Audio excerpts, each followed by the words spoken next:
అందుకే యేసు ప్రభువు ఏమన్నారంటే, వారు ఈ వాక్యం వల్ల నా యందు విశ్వాసం ఉంచేవారు అందరూ. ఇప్పుడు చాలాసార్లు క్రీస్తు సంఘం మీద కొన్ని క్వశ్చన్లు వస్తాయి, వాళ్ళు ఎలాగెందుకని. ఒకటే సమాధానం, ప్రశ్నలు చాలా వస్తాయి. ఇప్పుడు లెంట్ డేస్ గురించి కూడా అడుగుతారు, ప్రపంచం అంతా చేస్తున్నారు, మీరు ఎందుకు చేయరని అడుగుతారు. అలాంటి వాళ్ళందరికీ ఒక క్వశ్చన్ వేస్తున్నాను, అపోస్తలుడైన పౌలు ఎందుకు చేయలేదు ఆయన అడగండి.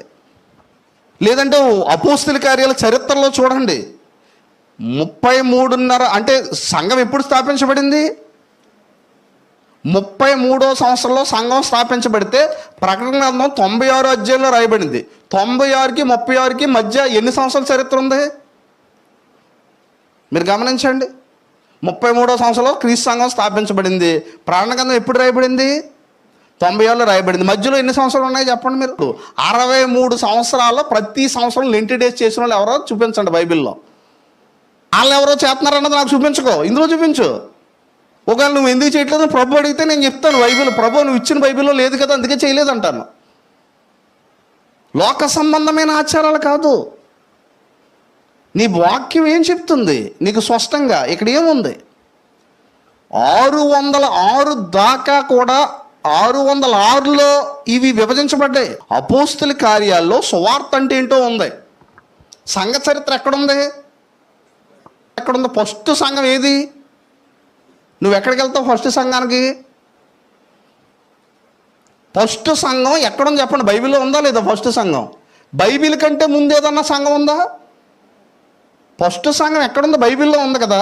మరి బైబిల్లో ఇప్పుడు ఒక నిర్ణయం రైటో రాంగో తెలియాలంటే చరిత్రకి వెళ్ళాలా, లేదంటే చుట్టుపక్కల చూసిన వాళ్ళ దగ్గరికి వెళ్ళాలా?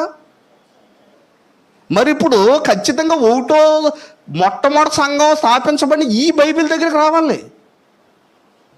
ఇక్కడ రాకుండా వాళ్ళు ఎవరో ఏదో చేశారండి మీరెందుకు చేయరని క్వశ్చన్ నాది కాదు. ఇందులో ఉన్నది మీరెందుకు చేయట్లేదని క్వశ్చన్ వాళ్ళని అడగాలి. ఈరోజు అది లేదు. క్వశ్చన్ వల్ల ఎవరికి వేస్తున్నారు? మనకే వేస్తున్నారు క్వశ్చన్. కానీ క్వశ్చన్ ఏముంది ఏంటంటే ఇందులో లేనిది మీరు ఎందుకు చేస్తున్నారు అనే క్వశ్చన్ ఒక్కడు అడగడాలని. ఇక్కడ బైబిల్లో ఏముందనేటువంటిది మనం స్పష్టంగా గమనించాలి.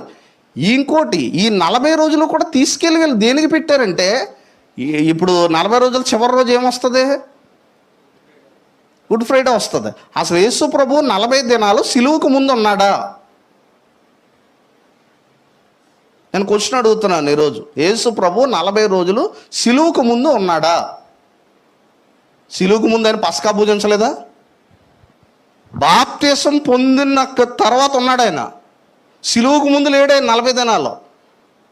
సిలువకు ముందు ఆయన పస్కా పూజించలేదా?